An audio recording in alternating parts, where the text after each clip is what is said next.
नमस्कार. जर मी तुम्हाला म्हणाले की कपडे धुणे, भांडी घासणे, floor cleaning, tiles cleaning, bathroom cleaning, toilet cleaning ह्या सगळ्यासाठी, तसंच air freshener, room freshener, pest control, liquid fertiliser, pesticide for plants ह्या सगळ्यासाठी तुम्हाला अजिबात खर्च करायचा नाही आहे. तुमचा विश्वास बसेल? नाही ना? हो, हे शक्य आहे, अगदी शक्य आहे. यासाठी आपण बनवणार आहोत मॅजिक लिक्विड बायो एन्झाईम. हे पूर्णतः ऑर्गॅनिक, पूर्णतः नॅचरल क्लीनर असणार आहे. आता हे बनवण्यासाठी आपण जर बघितलं तर आपल्याला फार काही लागणार नाही आहे. आपल्या घरातला कचरा जो आहे ह्या कचऱ्यापासूनच आपण बनवणार आहोत. मी माझ्या घरामध्ये ओल्या कचऱ्यापासून खत बनवते, पण जेव्हा आपण खतामध्ये नायट्रोजन, कार्बन ह्या दोन्हीचं प्रमाण आपल्याला अगदी व्यवस्थित ठेवावं लागतं. पण जर याच्यामध्ये सिट्रस फ्रूट पील्स वगैरे जर जास्त प्रमाणामध्ये गेले तर आपल्या खताची pH व्हॅल्यू बदलून जाते. आता ही pH व्हॅल्यू आपल्याला बदलू द्यायची नाही आहे. आपलं मॅन्युअर, आपलं कंपोस्ट जे आहे ते आपल्याला अगदी व्यवस्थित ठेवायचं आहे, जे आपल्या झाडांसाठी उपयुक्त असलं पाहिजे. पण आपल्याला हा जो सिट्रस फ्रूटचा पील्स जे आहे ते आपल्याला लँडफिलवर जाऊ द्यायचं नाही आहे किंवा इथे तिथे टाकायचं नाही आहे. त्यासाठी आता काय बनवणार आहोत? Bio enzyme. बायो एन्झाईम जे आहे ते नॅचरल क्लीनर आहे. आता हे बनवण्यासाठी आपल्याला काय करायचं आहे? फक्त आपल्या इथे आता आपण बघितलं 3 प्रकारचे बायो एन्झाईम मी तुम्हाला आज बनवून दाखवणार आहे. आता हे पहिलं जे आहे हे आपल्या ऑरेंजेसचे पील्स आहेत. त्याचबरोबर घेतले आहे पायनॅपलचे पील्स आणि डाळिंबाचे पील्स घेतलेले आहेत. आता आपण काय करणार आहोत? सिंपल आहे. बायो एन्झाईम बनवण्यासाठी आपल्याला 1:3:10 असा रेशो ठेवायचा आहे. आता 1 पट आपल्याला घ्यायचं आहे, गूळ घ्यायचा आहे. आता इथे बघितलं तर 1 वाटी गूळ घेतलेली आहे, 3 वाट्या इथे पील्स घेतलेले आहेत आणि पाणी हवं आहे आपल्याला. पाणी आपल्याला 10 वाट्या घ्यायच्यात. आता हे आपण का बनवतोय? कारण जर आपण बघितलं तर आपण जे केमिकल लिक्विड जे वापरतो आहे किंवा केमिकल क्लीनर्स जे आपण वापरतो आहेत तर ते आपल्या वॉटर बॉडीला खराब करतात, त्याचबरोबर मरीन लाईफला खराब करतात. इतकंच करून थांबत नाहीत तर आपले जे मायक्रो ऑर्गॅनिझम आहेत त्यांनाही अगदी जवळजवळ संपवत चाललेले आहेत. त्याचबरोबर अनेक रोगांना, आजारांना कारण बनत आहे. तर आता आपल्याला हे केमिकल्स जे आहेत हे आपल्याला वापरामधून थांबवायचे आहेत. पूर्ण आपल्याला इको फ्रेंडली, एन्व्हायरमेंटल फ्री किंवा त्याचबरोबर आपल्याला पॉकेट फ्री, सस्टेनेबल अशा प्रॉडक्ट्ससाठी जर आपण अवलंबलं तर आपल्या पर्यावरणासाठी हे खूप पोषक आहे. आता यासाठी आपल्याला काय लागणार आहे? एक बॉटल घ्यायची आहे, पेट बॉटल असावी. आता आपल्याला साधी प्रोसिजर आहे. याच्यासाठी आपल्याला काय करायचं आहे? जे आपण पील्स घेतलेले आहेत ते पील्स जे आहेत हे पील्स आपण याच्यामध्ये भरून घेणार आहोत.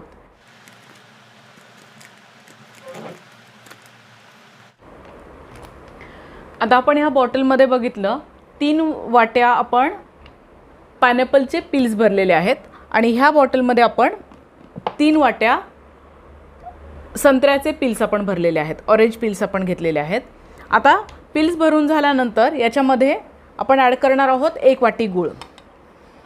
आता एक गूळ आपण ॲड करूया त्याच्यामध्ये. तर आपण ह्या प्रकारे अशा 3 बॉटल इथे भरून घेतल्या आहेत. एका बॉटलमध्ये आपण ऑरेंज पील्स घेतलेले आहेत आणि गूळ ॲड केला आहे. दुसऱ्या बॉटलमध्ये आपण पायनॅपल आणि गूळ ॲड केला आहे. तिसऱ्या बॉटलमध्ये आपण डाळिंबाची सालं आणि गूळ ॲड केलेला आहे. आता ह्याच्यामध्ये आपण पाणी घालणार आहोत. आता आपल्याला पाणी ॲड करताना काही गोष्टी लक्षात ठेवायच्यात. त्या म्हणजे पाणी पूर्ण टॉपपर्यंत भरायचं नाही आहे.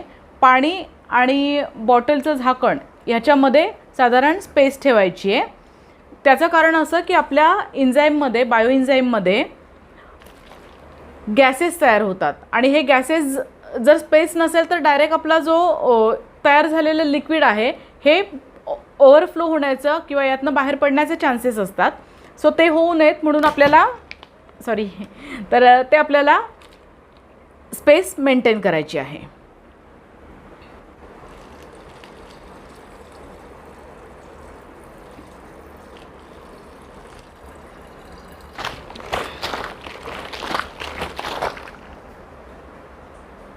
तर आता आपण बघितलं तर इथे आपण पायनॅपल पिल्स, ऑरेंज पिल्स, त्याचबरोबर आवळ्याचे पण पिल्स आपण इथे बनवलेले आहेत आणि डाळिंबाचे पिल्स, असं आपण 4 प्रकारचे बायो एन्झाईम आता बनवलेले आहेत.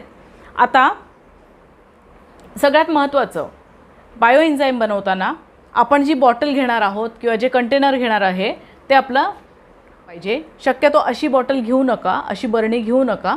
हे अशा प्रकारचं जर असेल तर आपल्याला त्यातनं जे गॅस तयार होतात ते गॅसेस इझिली बाहेर पडायला मदत होते. आणि पेट बॉटल असेल, कोका कोला, कोल्ड्रिंक, मिरिंडा, माझा वगैरे ह्या ज्या बॉटल्स आहेत ह्या थोड्या जाड आणि चांगल्या क्वालिटीचं प्लास्टिक असतं, तर ते आपण घेतलं तर जास्त बरं पडेल. आता ह्यातली सगळ्यात महत्त्वाची काळजी आपल्याला काय घ्यायची आहे ती म्हणजे आपल्याला हे हवेशीर ठेवायचं आहे आणि डायरेक्ट सनलाईट येणार नाही अशा ठिकाणी ठेवायचं आहे. आता हे ठेवलं असताना आपल्याला रोज 24 तासामधून एकदा रोज आपल्याला हे याचं फक्त झाकण काढायचं आहे. फक्त इतकंच करायचं आहे. फक्त झाकण हलकंसं उघडायचं आहे. त्याच्यामध्ये जे गॅसेस तयार होतात ते गॅसेस रिलीज होऊ द्यायचे आहेत आणि गॅसेस रिलीज झाले की परत आपल्याला हे झाकण जे आहे हे टाईट लावून ठेवायचं आहे. हे आपलं साधारण 10 दिवसापर्यंतचं रोजचं काम. 10 दिवस याच्यामध्ये खूप जास्त प्रमाणामध्ये गॅस तयार होतो आणि 10 दिवसानंतर 15 दिवसानंतर गॅस तयार होण्याचं प्रमाण थोडं कमी होतं. मग तेव्हा त्यानंतर तुम्ही 2 दिवसांनी जरी त्याचं झाकण ओपन केलं तरीसुद्धा चालेल. आणि साधारण हे महिनाभर आपल्याला सेम प्रोसेस करायची. आपल्याला झाकण उघडायचं आहे, बंद करायचं आहे. हे झाल्यानंतर 3 महिन्यामध्ये आपलं हे बायो एन्झाईम बनवून तयार होतं. तुम्ही बघू शकता हे मी साधारण मागच्या वर्षी बनवलेलं आहे. हे मागच्या वर्षी बनवलेलं बायो एन्झाईम आहे. आता बायो एन्झाईम आपलं बनवून झालं आहे, हे ओळखायचं कसं? हे जर बघितलं तर हे मी ऑरेंज पिल्सचं बनवलं होतं. तर ऑरेंज पिल्स जे आहेत हे आता तुम्हाला याच्यामध्ये वरती दिसत आहेत. हे पिल्स नंतर खाली बसतात आणि वरती फक्त पाणी दिसतं. हे पाणी जे इथे आत्ता खाली दिसतं आहे आणि पिल्स वरती दिसत आहेत. तर रेडी जेव्हा होतं तेव्हा हे पिल्स आपले खाली जाऊन बसतात आणि त्याच्यानंतर जे पाणी आहे ते वरती, आणि ते पाणी म्हणजे आपण बायो एन्झाईम म्हणून वापरणार. आता हे बायो एन्झाईम वापरताना आपण हे फ्लोअर क्लिनिंगसाठी जेव्हा वापरतो तेव्हा याचे 2 झाकण जे आहेत ते 2 झाकण आपल्या अर्ध्या बादलीसाठी इनफ होतात आणि त्यामध्ये तुम्ही फ्लोअर क्लिनिंग करू शकता.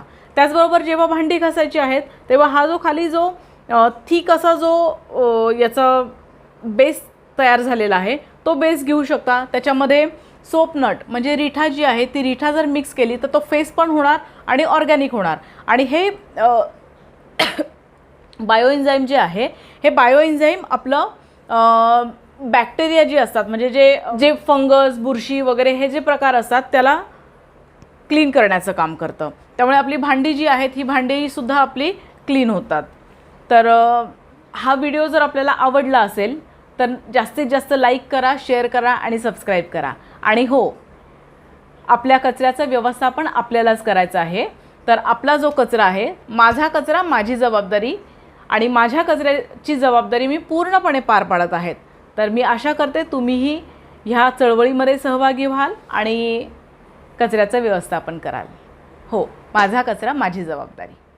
थँक्यू.